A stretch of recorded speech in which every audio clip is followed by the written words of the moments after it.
8 novembre 2024. Bonjour, ici André Fauteux de la Maison du 21e siècle, en présence de Monsieur Luc Gagnon, auteur d'un livre qui ne laisse pas indifférent. Comment allez-vous, Monsieur Gagnon? Bonjour, ça va très bien. Merci d'être disponible.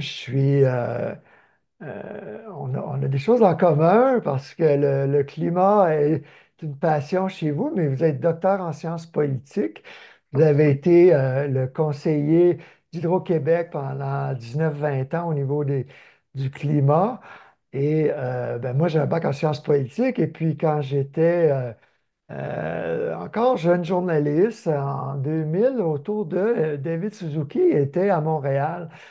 Charles Tisser de Découverte l'avait présenté et on était dans une canicule au mois de mai.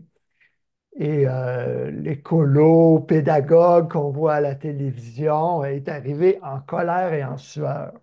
J'avais été vraiment frappé parce que c'était l'époque où Jean Chrétien hésitait à ratifier le protocole de Kyoto. Euh, donc, premièrement, j'aimerais inviter les gens à lire votre livre, à visiter votre site web. C'est un livre qui doit absolument être traduit en français. Ce qui est drôle, c'est si on demande à Google de le traduire, au lieu de dire condamné, ça va nous dire dommé. Donc, on va oublier Google, la traduction de Google. Mais premièrement, comme politicologue, vous dites que c'est vraiment que les scientifiques ont un peu un rôle à jouer parce ils ont sombré un peu dans le politiquement correct pour plaire aux politiciens. Est-ce que c'est ça qui est arrivé? Bien, dans beaucoup de cas, oui, parce que si on regarde par contre, par exemple, j'ai beaucoup analysé l'histoire des rapports du GIEC, le Intergovernmental Panel on Climate Change, Mhm, puis c'est un peu la référence sur les enjeux du changement climatique, mhm. mais constamment, disons que la beauté de ce que j'ai fait, c'est tout simplement que j'ai suivi ça pendant 30 ans, si on peut dire, puis là, on s'aperçoit que sans arrêt, il y a comme une sous-évaluation des impacts qui est beaucoup expliquée par le processus lui-même qui fait en sorte que personne ne peut dire vraiment ce qu'il pense parce qu'il y a toujours d'autres chercheurs qui viennent dire non, non, non, faut pas exagérer. Ça fait que dans la réalité, les impacts du changement climatique sont toujours très, très grandement sous-estimés. Bon, on le voit au quotidien, hein. Évidemment, les impacts sont plus rapides, plus violents qu'autrefois.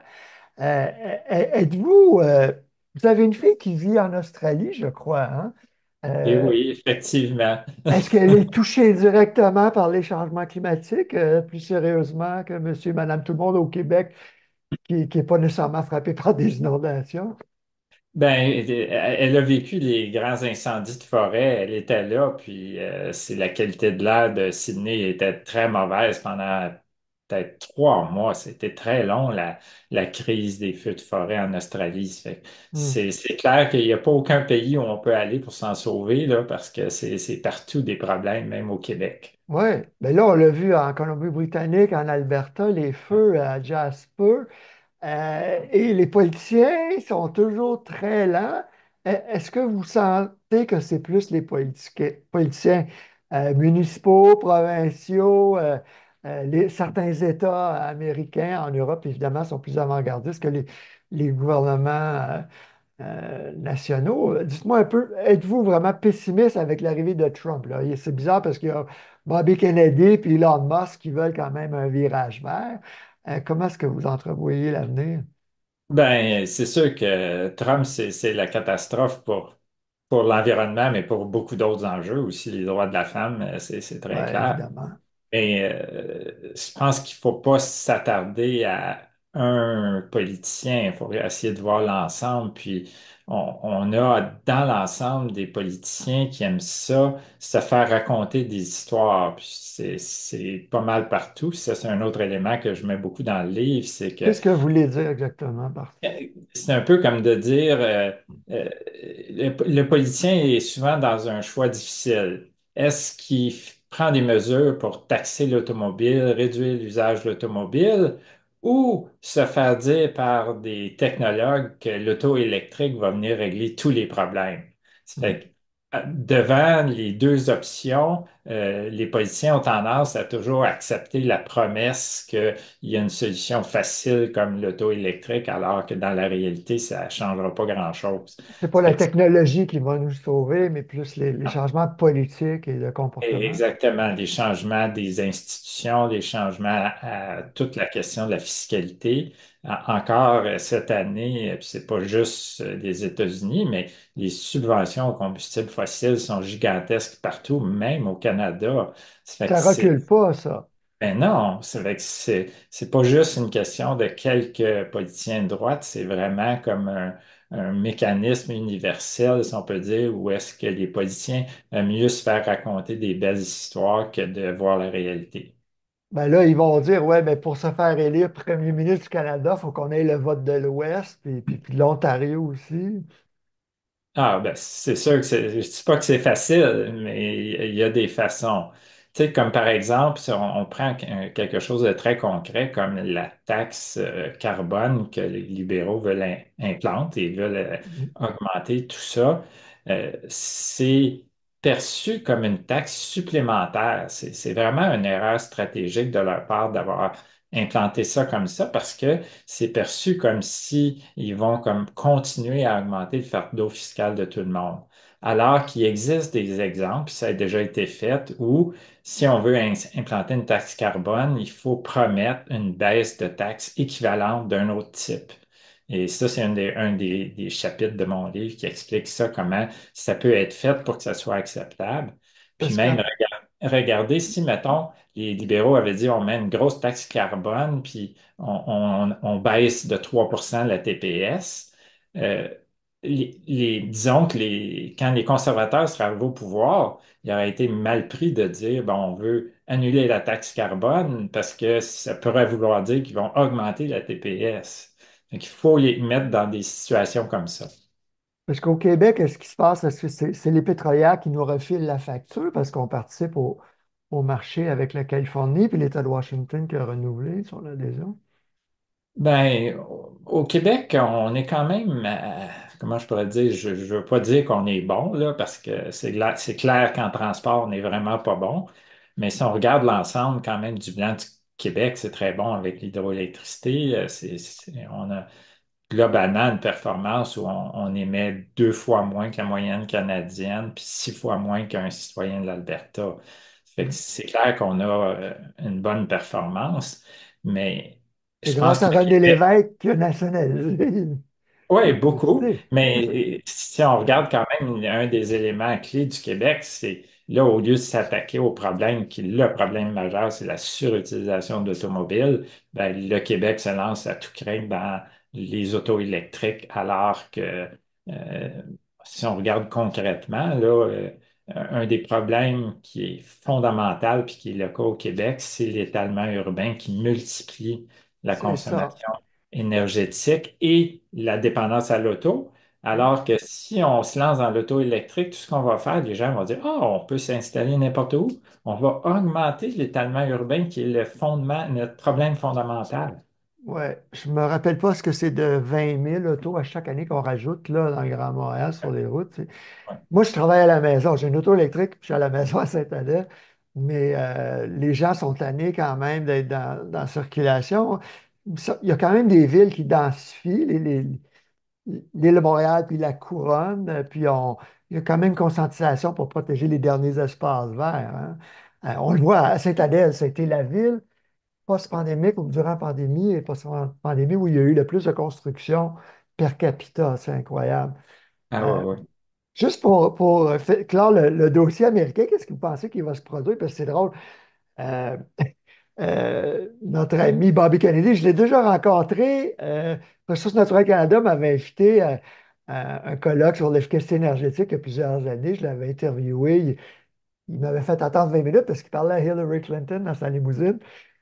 Et puis, il est connu comme un avocat en environnement qui protège les rivières, les fleuves. Il est pro-efficacité énergétique. Puis Elon Musk, évidemment, il va dire, ben, regarde, mon ami Trump, c'est les États républicains qui ont reçu beaucoup d'argent pour les industries de batterie. Il va être confronté à la réalité, Trump.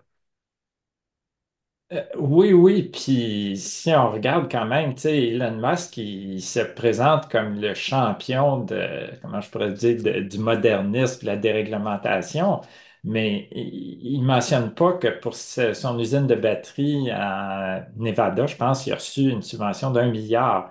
Pour son usine de batterie en Grande-Bretagne, il a reçu une subvention d'1 autre milliard. Oui, on Euh, ne veut pas d'intervention on veut gouvernementale. pas d'intervention, mais sauf quand ça nous donne de l'argent, tu sais, ça fait Oui, que c'est de l'hypocrisie incroyable, là. oui. C'est Il veut là qu'on qu'on aille vivre est. sur Mars aussi. Ah, ouais, ouais, c'est ça. Peut-être qu'il serait Mais d'accord avec vous, au Doom, dont on est condamné. ben, oui, puis non. Par exemple, tu sais, là, tout le monde voit comme le drame que Trump va probablement arrêter les subventions aux énergies solaires et éoliennes. Puis oui, c'est une erreur parce qu'il faut les soutenir, ces énergies-là. Mais moi, j'en parle beaucoup, là, c'est qu'on se fait des illusions. Dans mon livre, j'analyse beaucoup le cas de l'Allemagne, qui a fait des gros, gros, gros efforts pour l'énergie éolienne, pour l'énergie solaire, puis tout ça. Après avoir Mais fermé le nucléaire. ouais, c'est ça, mais tout ça, là, ça n'a même pas réussi. Ben, mettons que ça a juste réussi à remplacer leur centrale nucléaire, puis continuer à utiliser du charbon, de la lignite, qui est le pire charbon qu'on peut imaginer, tu sais. Fait que c'est pas l'énergie solaire tout seul, l'énergie solaire ou éolienne qui est la clé. C'est d'accepter que ça nous prend de l'hydroélectricité quand c'est possible, d'énergie éolienne beaucoup et peut-être même du nucléaire. Ça fait qu'on a besoin de toute la gamme des options pour sauver, si on veut gagner la bataille du changement climatique. Tu sais, ce que les gens réalisent pas, on peut aller faire des gains au niveau de l'efficacité énergétique, tout le monde est pour la vertu. On pourrait réduire, selon les cohabitations, du tiers notre consommation. Mais là, Hydro nous dit qu'on doit doubler notre production électrique pour décarboner le Québec. Et on voit la puissance hein, des centrales nucléaires et hydroélectriques et à quel point ça couvre un territoire énorme quand on met des parcs éoliens solaires. Il faut en mettre, mais il y a des gros, gros choix à faire à court terme. Euh, Par contre, on se demande, est-ce qu'on est responsable d'aider la Nouvelle-Angleterre à se décarboner? On a voulu exporter pour les aider, mais est-ce que ça a vraiment remplacé des centrales thermiques au gaz ou autre en Nouvelle-Angleterre quand on leur vend notre hydroélectricité qui détruit nos dernières rivières patrimoniales? Mais je pense qu'on n'a pas le choix dans le sens que si on regarde le potentiel hydroélectrique qui est encore énorme, mais là, évidemment, à cause de rectitude politique, c'est gênant de parler encore de développement hydroélectrique, mais c'est clair qu'on en a besoin. Puis c'est clair aussi que ça aide nos voisins à réduire leurs émissions, là. Aux États-Unis, pour eux autres, il y a trois options. C'est le charbon, le gaz ou les importations du Québec. Ça fait Ben, le que, nucléaire, vous ouais, il y dites, aurait le nucléaire, mais jusqu'à maintenant, le nucléaire a été mis de côté. Mais je pense que là, le nucléaire va revenir. Mais dans 25 ans, selon Hydro, je pense, d'ici 25 ans. ben, au Québec, soyons clairs, on n'a pas besoin d'énergie nucléaire. Ça, c'est un faux débat. Avec le potentiel hydroélectrique qui reste, on n'a pas besoin de nucléaire. Mais il ne faut pas essayer de penser que les autres n'en ont pas besoin. Il y a des endroits où il y a presque pas de potentiel hydroélectrique. L'éolien et le solaire peuvent être très importants, mais l'éolien et le solaire, ont tous les deux le problème d'être intermittents. Ça fait qu'il faut au moins une option qui est de base, on peut dire, qui est fiable en tout temps. Et ça peut être le nucléaire dans certains endroits, mais mieux quand c'est possible, c'est l'hydroélectricité. Mhm. Parlons-en de l'hydroélectricité. Je vous ai envoyé l'autre jour une diapo de Ressources naturelles Canada qui compare les sources de production. Euh, Est-ce que c'est vert ou ça ne l'est pas? L'hydro, on voit que les impacts sont quand même beaucoup plus importants. Cette étude-là, là, c'est farfelu, les résultats. Ça vient d'une étude qui regardait juste quelques exemples aux États-Unis. où il y avait des centrales qui étaient très désuètes, puis tout ça. La réalité, là, c'est qu'il y a un consensus, si on regarde l'ensemble des études, les analyses de cycle de vie, c'était mon domaine, ma spécialité à Hydro-Québec, c'était les analyses de cycle de vie. Et l'hydroélectricité et l'éolien, c'est les deux options qui émettent le moins de l'ordre de, disons, de 10 à 30 grammes de CO2 par kilowattheure. Le solaire photovoltaïque serait un petit peu plus élevé parce qu'il exige beaucoup d'énergie dans sa fabrication, mais ce serait quand même de l'ordre de peut-être 50, alors que le gaz est à 600 et le charbon est à 1000. Fait que c'est comme pas comparable. Puis là, il y a du monde, je comprends pas pourquoi que les Ressources naturelles Canada laisse faire certains de leurs employés de dire que l'hydroélectricité, ça émet comme une centrale au charbon. C'est juste farfelu, là. Faut pas prendre ça au Ben, sérieux. je me demande s'ils n'ont pas fait une moyenne parce qu'on sait que dans le sud, les émissions de méthane sont beaucoup plus importantes quand on inonde des territoires énormes, ce qui est moins le cas au Québec en climat froid. Mais même dans le sud, ça aussi, ça fait partie d'un peu d'un mythe. Il y a eu quelques auteurs comme Philip Fernside qui ont dramatisé les émissions de méthane dans les réservoirs, par exemple, de l'Amazonie.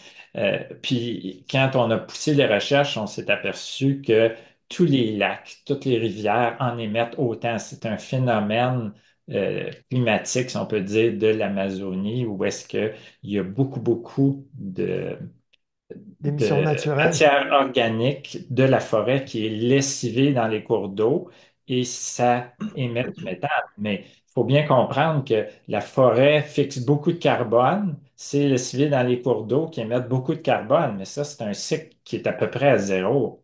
Puis ça existe tout le temps à un milieu naturel parce que si ce n'était pas le cas, là, on serait déjà dans un effet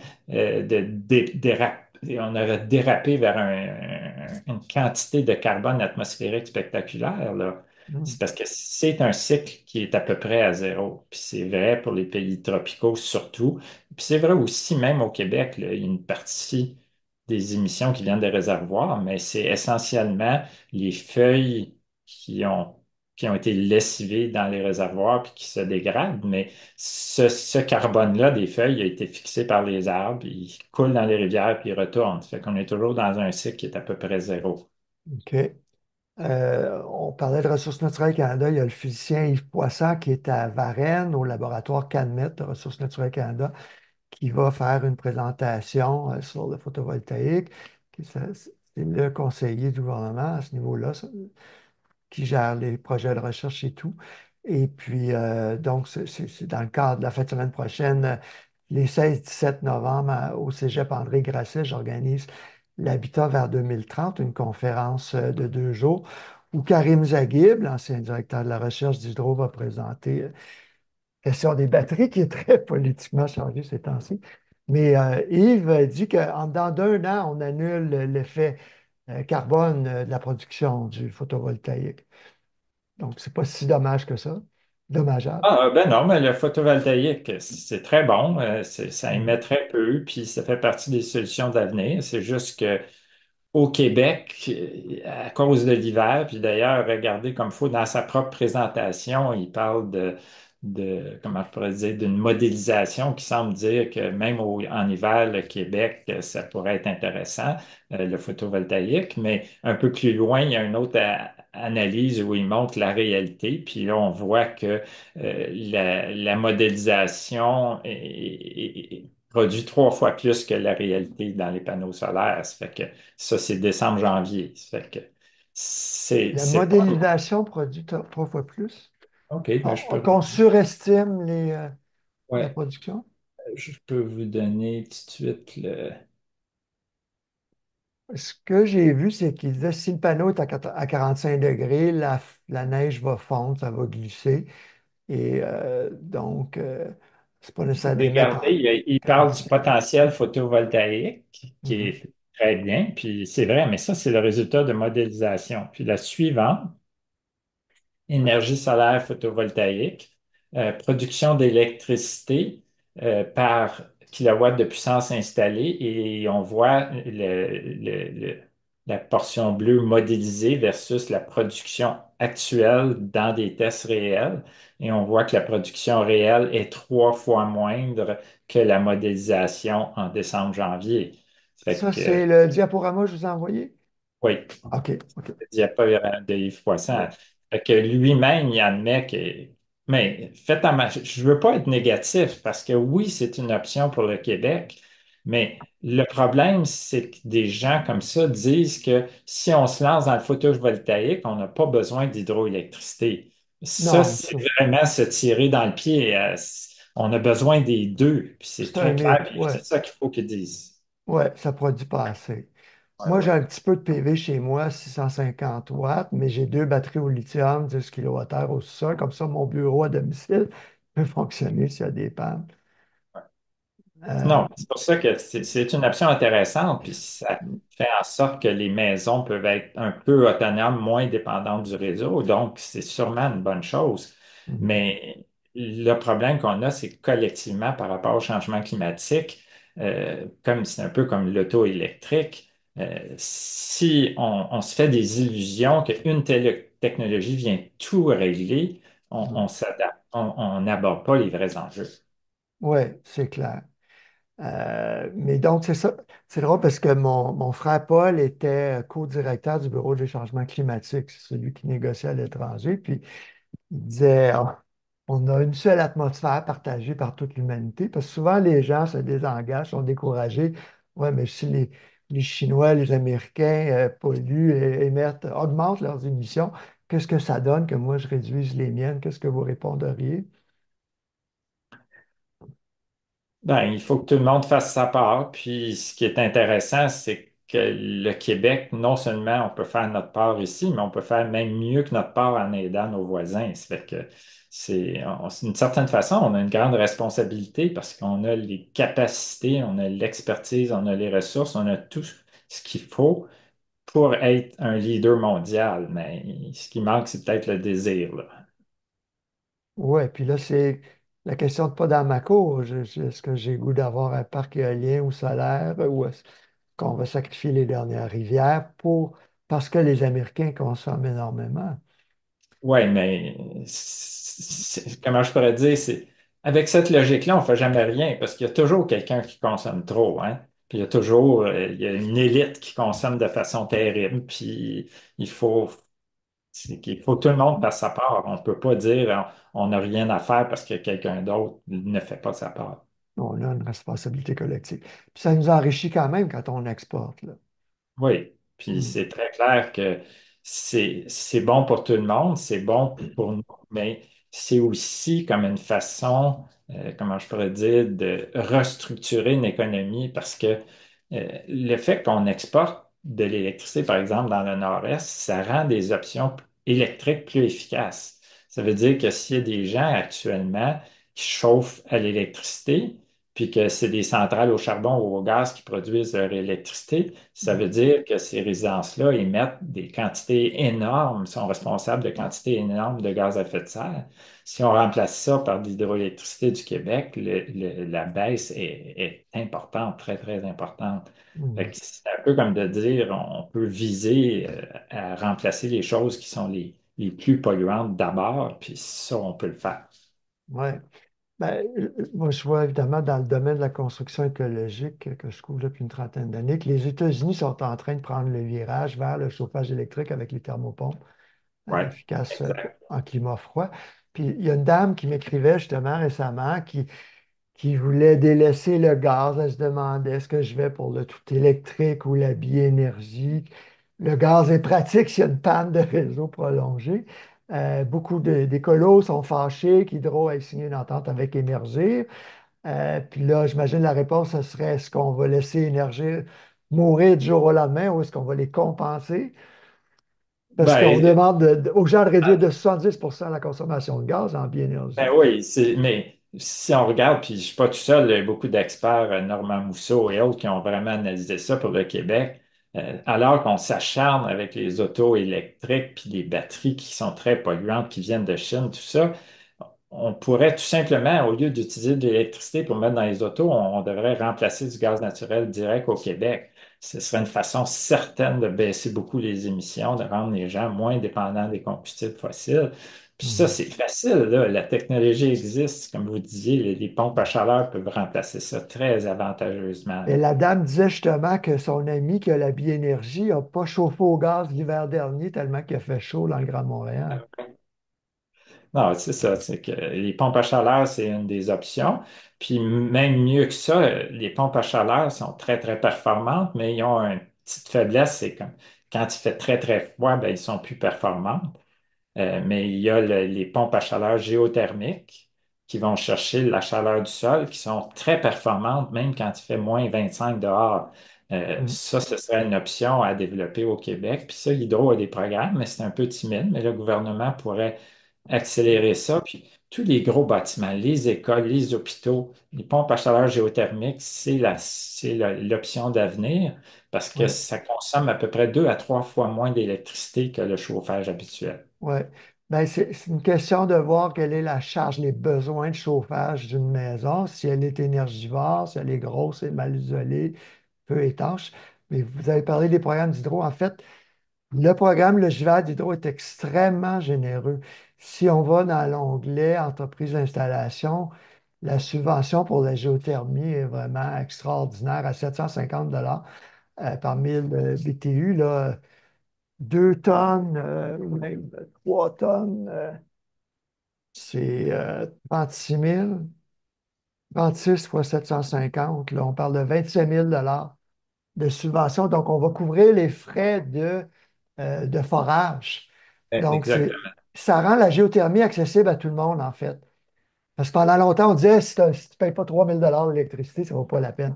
Là, c'est rentable. Moi, je dis aux gens, sautez sur cette aide-là parce que Ben ça ne oui. durera peut-être pas éternellement. Mais ce qui n'est pas clair, c'est que ce qu'on a besoin, parce que ça, je ne pense pas que ça s'applique pour comme des écoles ou des gros bâtiments comme ça, mais c'est là que le gouvernement devrait intervenir aussi, parce que c'est là le Ouais, potentiel est encore plus facile. Une ouais, école, la plupart des écoles ont besoin d'être rénovées de toute façon. Ils ont besoin d'un système de ventilation et on sait maintenant qu'ils ont besoin de la climatisation parce que ouais. les étudiants ont tellement chaud. Ben, dans une- pour la géothermie, on a besoin d'une surface de terrain. Il y a des cours d'école. Une école, c'est le monde idéal pour un gros programme géothermique qui rénove Ah ouais, une école puis qui donne de la ventilation, de la climatisation. Tout ouais. ça pour un coût annuel moins cher que ce qu'ils payent probablement en chauffage actuellement.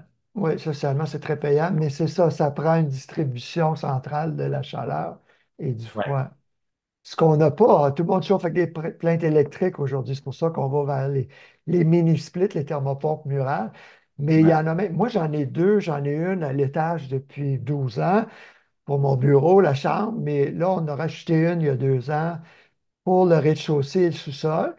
Puis l'entrepreneur m'en a mis une qui est bonne jusqu'à -25. Donc, elle va être plus efficace qu'une plainte électrique jusqu'à -25. ouais. Donc, c'est vraiment Mais intéressant. c'est ce qui est quand même, il faut être réaliste, c'est que rendu à -20, c'est pas mal pareil. C'est un peu comme de Ça dire, dépend de l'efficacité, ouais, le COP, ouais, le c'est ça. coefficient de performance. Il y en Ouais, a qui sont 2 fois plus efficaces qu'une plainte, même à -20. Et avec la subvention de Renault Climat, où maintenant, c'est Hydro qui a pris les subventions pour ouais, les thermopompes, là. Mais donc, si on parle de technique, c'est avec l'étanchéité, l'isolation, c'est vraiment les ouais, thermopompes. ouais, Les ouais, gens doivent comprendre que c'est une des solutions. Euh, absolument. mais parlez-moi quand même, votre livre est vraiment déprimant parce qu'on est condamné si on n'agit pas. Puis là, on n'a pas agi depuis 30 ans. Mon père dirait, on s'en va chez Liard. Qu'est-ce qui va arriver dans les prochaines années? On est déjà à 1,5 degré de hausse moyenne sur la planète. Dans le nord du Québec, est-ce qu'on est à 2, 3 déjà? Ah, bien, c'est sûr. Mais si on veut reprendre quand même le ton général du livre, c'est que ce que ça dit, c'est oui, on est condamné si on continue à faire comme ce qu'on a toujours fait, puis de ne pas oser dire la vérité. Ouais, Mais si on commence à dire la vérité, puis malheureusement, ça commence aussi par les groupes environnementaux qui doivent dire clairement que, par exemple, il n'y a pas un groupe au Québec qui ose dire qu'on a besoin encore d'hydroélectricité. Mais ça, il faut changer, là. Parce que ouais, le gouvernement, s'apprête à le faire. Donc, ça, c'est positif. Mais ce qui est quand même paradoxal, c'est qu'on risque d'avoir un mouvement écologique qui va s'opposer à un gouvernement qui va faire du développement hydroélectrique qui est absolument nécessaire. Fait que c'est pour ça que je dis que le doom unless, c'est si on ne change pas notre façon de voir, parce que le changement climatique, c'est une grande priorité. Puis si on Mhm. regarde encore, peut-être si on prend l'ensemble du livre, ce que je démontre au début, c'est que le réchauffement et les impacts sont beaucoup plus grands qu'on pensait. Fait que peut-être qu'il faut faire des compromis sur nos solutions puis bouger plus vite. Puis un compromis, c'est de dire, ben, peut-être qu'on a besoin d'hydroélectricité, même si ça dérange les Ouais. écosystèmes. Ben, dites-moi, dans le temps, le réchauffement d'1,5 moyen, c'était prévu pour 2040, 2050 ou... Exact. Ben, ça, c'est toujours une question de temps. Là. Si on retourne en arrière, 1,5, c'était comme vu comme très, très lointain, comme quoi ça n'arriverait pas, que c'était vu comme l'Arctique fondrait pas avant 2100 ou des affaires comme 2100, ça. ben. Puis Puis, là, on puis l'a là, cette année. On l'a là, là. c'est là, Première là. fois. Puis pendant, je dirais, 25 ans, les scientifiques disaient, ah, l'Arctique va dégeler, mais l'Antarctique, qui est beaucoup plus gros, beaucoup plus dangereux en termes d'impact, lui, il est correct, il ne perdra pas de glace. Puis C'est là, faux. soudainement, depuis 7 8 ans, on s'aperçoit que l'Antarctique perd beaucoup, beaucoup de glace. Fait que euh, on est dans un processus d'accélération du changement climatique. Il ne faut pas se leurrer, il faut vraiment faire des choses importantes pour changer les tendances. Mhm. Puis là, qu'est-ce que vous entrevoyez? Vous ne travaillez pas pour Uranus, le consortium universitaire, mais ils ont prévu quoi que on aurait. Il y a un débat, est-ce qu'il va y avoir plus de pluie derrière les barrages ou juste dans le sud qu'il va y avoir plus de pluie? C'est difficile à prédire, hein? Ben, ça, c'est difficile à prédire, mais même ça fait longtemps, parce que même quand j'étais à Hydro, j'ai quitté Hydro, là, ça fait plus que 10 ans, là, 12 ans à peu près. Même à ce moment-là, il y avait beaucoup d'efforts pour évaluer si le Québec était pour être touché par plus de pluie ou moins de pluie dans quelle région. Justin Donc, Coupe-moi. Oui. et dans l'ensemble, c'est quand même ça, c'est une bonne nouvelle. Le réchauffement fait plus de pluie, plus d'eau dans nos barrages, donc plus de production hydroélectrique. Donc Mhm. ça, c'est quand même un bon message. Mhm. Mais malheureusement, c'est pas partout pareil parce qu'il y a bien des endroits où est-ce qu'il y a des barrages hydroélectriques, puis c'est la sécheresse qui s'en vient. Donc là, ça va être moins. Encore là, je dirais, ça nous démontre qu'on a encore une grande responsabilité à utiliser notre hydroélectricité pour réduire les émissions parce qu'on est vraiment choyé sur tous les plans. Oui, on n'est pas au gaz, Ouais. au charbon. Euh, mais là, dans le fond, est-ce que outre de réduire donc ces émissions, pour le citoyen, c'est quoi les solutions au niveau politique? Là, il y a des élections qui s'en viennent. Quelles seraient vos priorités si vous étiez candidat pour être premier ministre? Ben, je pense que ça revient à savoir où mettre l'argent. Ça fait que je pense que j'ai vu quand même certains. En tout cas, c'est pas clair. C'est clair que donner comme, si on regarde les deux ordres de gouvernement, on donne 13 000 $ à des gens qui achètent des autos électriques qui coûtent 75 000 $ ou ben, je pense que le maximum c'est 65 000, peu Ouais, importe. ça disparaît en 2027.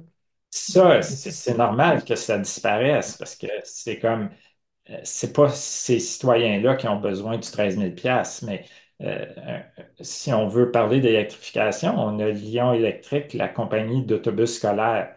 Ça, c'est une place qu'il faut mettre de l'argent, c'est ça, parce que Lyon est au bord de la faillite. Ouais, Lyon risque un de fermer autobus ses portes. scolaire, c'est l'application idéale Ouais. de l'électricité parce que le problème, c'est de recharger, mais l'autobus scolaire, elle a comme un cycle très intense d'utilisation le matin, rien dans la journée, puis un autre le soir. Ça fait qu'on peut tout Aller au garage. recharger. Ouais.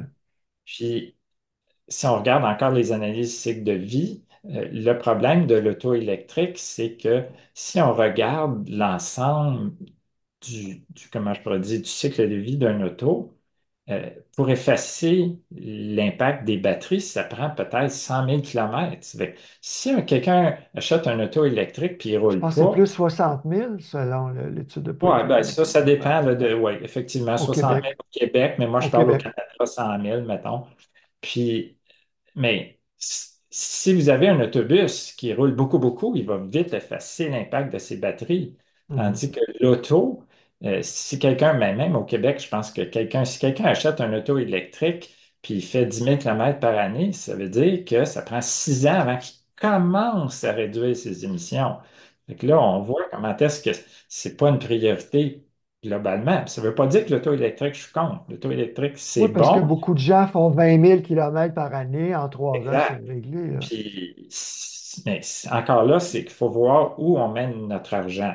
Fait que s'il y avait comme un effort pour convertir le gaz naturel, il y a beaucoup de potentiel d'actions qui sont potentiellement politiquement rentables, tout en réduisant les émissions. Je pense que c'est ça qu'il faut voir. Mhm. Puis dans les banlieues de couronne, justement, quelle aide devrait-on donner aux villes, aux MRC? Ben, ça, c'est mon autre bataille là, depuis 10 ans, c'est les tramways.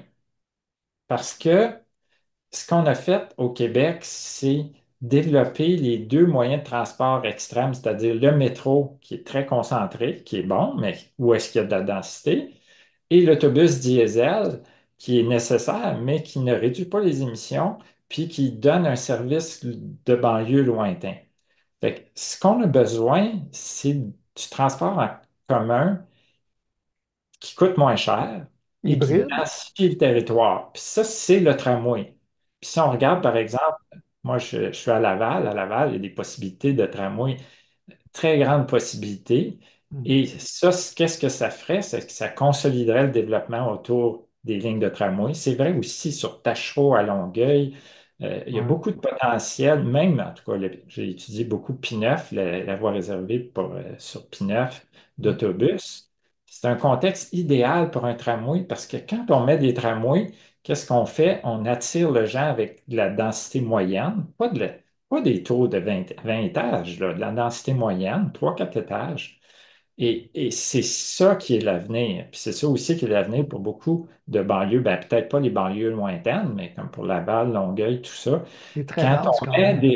quand on met des réseaux de tramway, on attire le développement le long de ces réseaux-là et on fait en sorte que les gens ne sont plus dépendants de l'auto, vont pouvoir utiliser le tramway qui est l'électricité sans avoir besoin de batterie. Ça fait que c'est Ouais. gagnant sur tous les plans.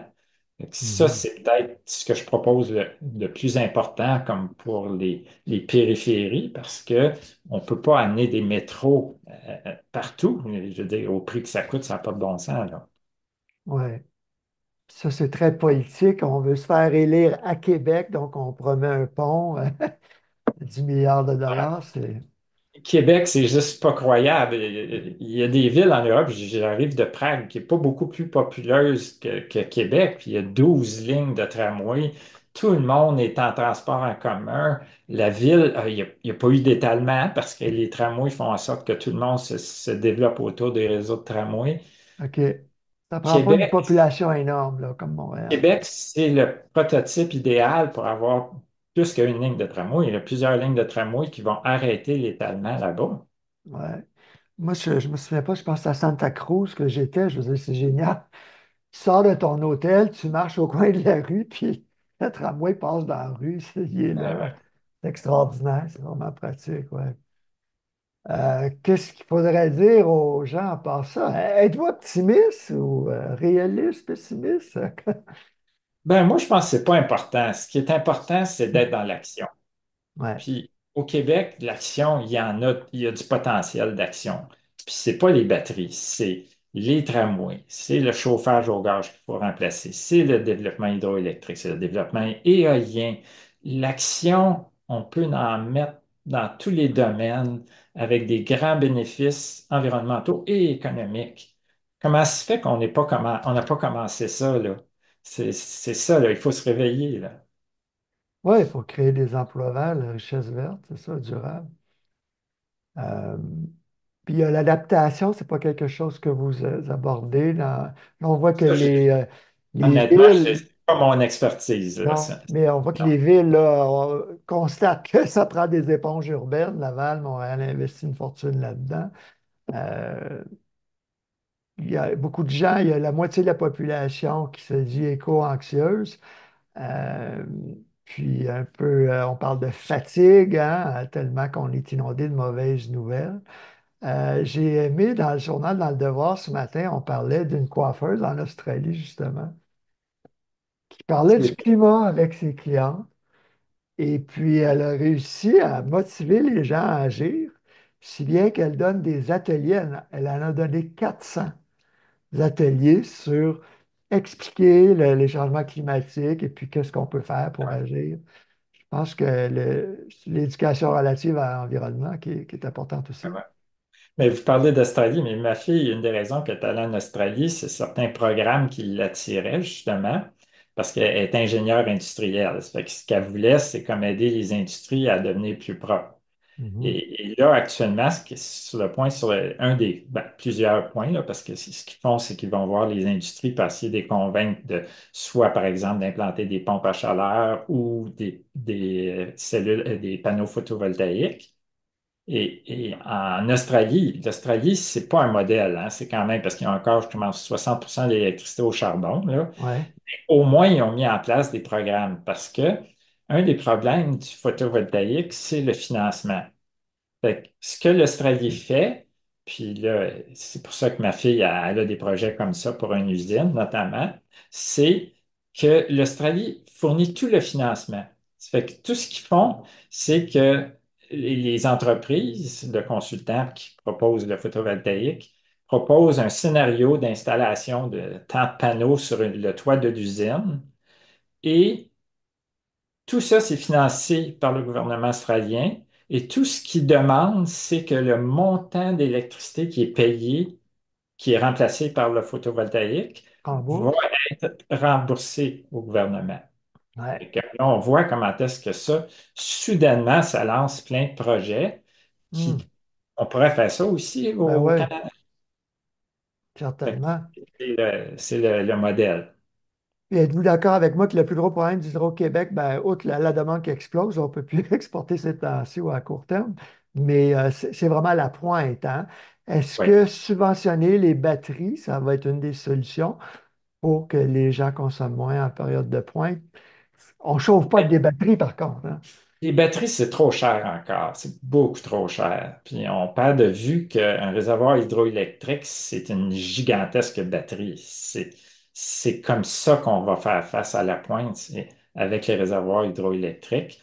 Puis on perd de vue aussi des fois que Hydro a quand même fait beaucoup dans ce domaine-là, ce qu'on appelle des suréquipements.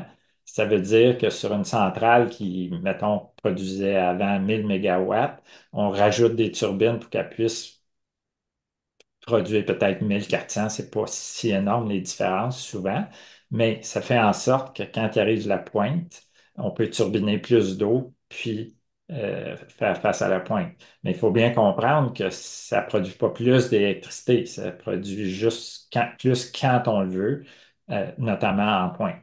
Mais Mhm, c'est encore là une de nos forces, c'est les réservoirs hydroélectriques. mhm. On a aussi les accumulateurs thermiques pour les gens qui ont des fournaises et de Oui, l'espace. Hydro paye l'accumulateur oui, qui ça, va c'est une affaire se qui ne coûte pas cher. charger. Oui, c'est pour ça Donc, qu'il faut. on peut arrêter de chauffer de 6 heures à 9 heures le matin, puis 4 à 8 Exact. l'après-midi. Fait que ça, c'est excellent, mais encore là, la raison que c'est excellent, c'est que ça ne coûte pas trop cher, alors que les batteries, c'est souvent l'option la plus chère. Ben, en tout cas, si on veut être super autonome, ça prend beaucoup de batteries. Ce qui Mhm, n'est pas nécessairement le cas, parce que souvent, les batteries sont là juste comme pour sauver, si on peut dire, une situation d'urgence, puis ça, c'est mhm, très bon, là. mhm. Mais si on veut comme éliminer la pointe, souvent, faut pas perdre de vue que la pointe de chauffage, des fois au Québec, ça dure une semaine. On ne peut pas avoir une semaine de chauffage dans des batteries, là. Oui, c'est à peu près une centaine d'heures par année, hein, c'est Ouais, 4 c'est jours ça. en fait. Donc, on invite les gens à aller voir. Le 22 000, je pense, paye le système, là. C'est comme une petite fournaise, mais c'est des briques qu'on chauffe avec un élément Ouais. électrique avant de se lever à 6 heures le matin. Ça va chauffer, je sais pas, de 4 heures à 6 heures. Puis là, on éteint toutes les plaintes dans la maison Ouais. euh, pendant que ça dégage cette chaleur-là. Mais là, il faut le distributeur de chaleur. Là. Ça prend une fournaise. Puis si vous avez une thermopompe, ce qui est bien, c'est que la thermopompe est très efficace, disons, quand il fait -2, puis pas très efficace quand il fait -12 la nuit. Ça fait que ça peut faire en sorte on utilise plus la thermopompe dans la période où elle est plus performante que la nuit où elle est moins. Tu sais, ça fait qu'il y a Oui, beaucoup exactement. de gains comme ça. Ouais. Moi, je chauffe beaucoup au bois, mais je suis à Saint-Adèle, j'ai 2 acres de terrain. C'est pas tout le monde qui peut chauffer au bois Oui, comme ici. Euh, Îlot Énergie, la division d'Hydro est intéressante avec les thermostats intelligents. Juste le fait de monter la température avec des plaintes ou des convecteurs d'1 ou 2 degrés avant de se lever à 6 heures. Il y a des gens qui ont des 200-300 $ de remise en faisant ça, donc en chauffant davantage hors pointe que ouais, durant ouais. la pointe. Moi, mon seul bug, c'est que j'écris depuis 35 ans sur les champs électromagnétiques. Ça va peut-être vous faire sourire, mais j'ai couvert 3 conférences médicales internationales sur le sujet. Le problème, c'est qu'il y a des gens, effectivement, qui sont malades à cause des compteurs. S'ils sont très proches du compteur, et s'il y en a plusieurs, autrement, bon, ça peut être une bonne solution, mais il faut protéger la santé des gens avant tout. Le temps file. Écoutez, on a couvert beaucoup de choses. Qu'est-ce que vous aimeriez dire en conclusion? Ben moi, je vais vous demander pourquoi votre livre n'a pas été traduit en français encore. La version, j'ai la version en français qui s'appelle Destin funeste et non pas Doom Unless, Ah, Destin avec funeste. un gros point d'interrogation. Euh, OK. mais c'est juste que le Québec, c'est le royaume de la rectitude politique. Ça fait que c'est un livre qui dit faites attention, la rectitude politique est en train de nous causer des graves problèmes. Ça fait que qu'est-ce qui est arrivé? Ben, il y a plusieurs éditeurs qui ont refusé de publier le livre en français. Mais j'ai pas abandonné ça. Là, je vais relancer mes efforts pour le publier en français. Vous pensez que c'est trop dérangeant comme sujet pour un éditeur? Ah ben oui, parce que les éditeurs, c'est un peu embêtant parce que regardez où est-ce que je me situe. Dans le fond, si on regarde la préoccupation du changement climatique, Mhm. c'est beaucoup la gauche qui transporte ça, cette préoccupation-là. Mhm. Puis malheureusement, mon livre dit aux militants de gauche, ben, faites attention, vous êtes en train de vous tirer dans le pied parce que vous êtes contre l'hydro, vous avez plein de mesures qui nous empêchent. Ou souvent aussi, c'est des militants écologiques qui sont contre les taxes carbone parce que la taxe, dépendamment comment elle est implantée, elle peut être injuste pour les gens pauvres. C'est un peu ça, je pense, qui est arrivé. Puis aussi en disant que l'étalement urbain est un gros gaspilleur d'énergie. Ben, si on regarde ça, la gauche classique se sent, je pense, un peu comme heurtée par mon livre. Puis je m'excuse, Mhm. c'est pas mon objectif. Mon objectif, Non. c'est juste de montrer où sont les gros potentiels de réduction. Puis ça fait pas plaisir à certains membres de la gauche classique, si on peut dire. Ouais, ben c'est ça. On est tous dans notre cœur vert contre le nucléaire Oui, puis la oui, c'est ça. destruction des dernières rivières patrimoniales. Mais vous ne mettez pas de lunettes roses, vous dites les choses telles que vous les voyez. Ben, c'est ça que j'espérais, c'est en, en étant comme très réaliste. C'est un peu comme on peut dire, moi, je me vois pas pessimiste ou optimiste, je me vois juste très réaliste. Mm. Puis j'ai dit, je vais profiter de moi, j'ai quand même 30 ans de travail en changement climatique. Je voulais prendre cette expérience-là puis la mettre sur papier en montrant comment est-ce que souvent on se fait avoir. Puis regardez, là, même la présentation de Ressources naturelles Canada qui va se faire prochainement, il présente l'hydroélectricité comme une catastrophe environnementale. Fait que ça, Euh, c'est vraiment non, une erreur stratégique, là. non, non, mais la diapo que je vous ai montrée, je pense pas que ça vient. Est-ce que ça venait de celle d'Yves Poisson? Oui. Je suis Oui, pas oui, certain oui. que je l'ai trouvé là. Oui, OK. oui. OK. Oui, oui. Ben, il va revenir de voyage, je vais y en parler. cette semaine avant cette présentation. En tout cas, Je pour peux y en y jaser. envoyer un état comment je pourrais dire, de la littérature scientifique là-dessus. C'est pas Ben, si vous compliqué. voulez m'envoyer une contestation de cette diapo-là, je lui ferai suivre, oui. Je vais vous envoyer des articles scientifiques sur les émissions de gaz à effet de serre, l'état de la Ben, science. j'imagine, lui, c'est l'expert du PV, donc il prêche pour sa paroisse. Donc, n'hésitez pas à m'informer si vous Ouais. avez des données plus récentes, plus fiables.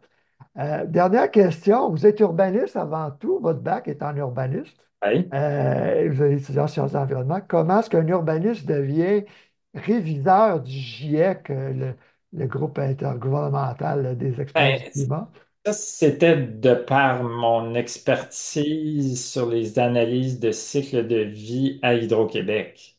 Parce que j'ai publié aussi des articles sur les analyses de cycle de vie, puis pas juste l'hydro. J'ai un article qui date de 2001, c'était comme l'état, comment je pourrais dire, de toutes les recherches sur les analyses de cycle de vie des options énergétiques.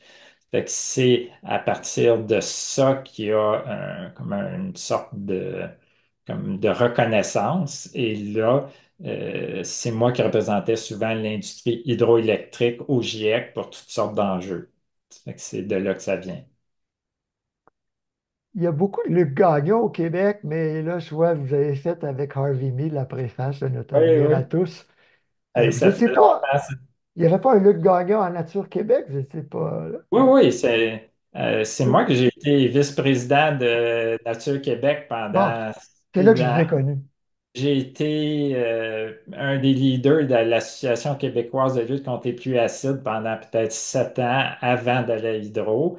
OK, Puis avec je connais André bien Bellil. André Bellil et tout ce réseau qui sont extrêmement dynamiques et très bons militants. OK. J'ai été beaucoup, puis j'ai été aussi, puis ça c'est peut-être plus mon lien d'urbanisme, j'ai été président de Transport 2000 avant que ça devienne Trajectoire Québec. Ça fait que j'ai été beaucoup impliqué dans les groupes environnementaux là, ben, dans les 20 ans que j'étais à Hydro, je ne pouvais pas évidemment m'impliquer dans les groupes qui traitaient de projets électriques, mais même quand j'étais à Hydro, j'étais impliqué à Transport 2000. C'est intéressant parce qu'on voit souvent, évidemment, les gros groupes environnementaux dépendent de leurs donateurs. Puis quand je les appelle sur certains dossiers, comme les champs électromagnétiques, la réponse c'est non, les champs électromagnétiques, ils disent c'est pas mon domaine d'expertise, mais si tu reçois beaucoup d'argent de la Fondation Trottier ou d'Hydro-Québec, c'est certain que tu ne vas pas critiquer les champs électromagnétiques et les impacts connus sur la faune, la flore, les humains, tout ça. Ouais. Je vous invite Et à aller voir le peut-être site de juste l'Environmental Health Trust, entre autres.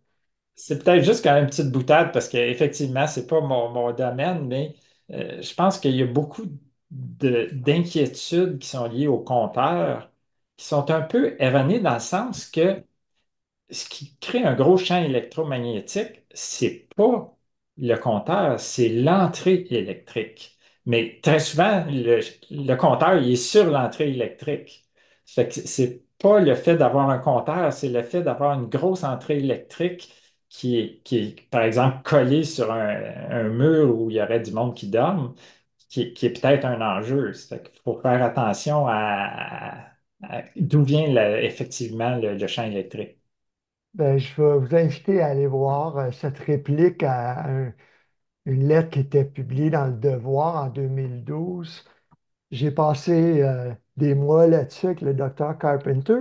C'est l'expert que l'État de New York avait embauché quand on voulait faire Grande Baleine.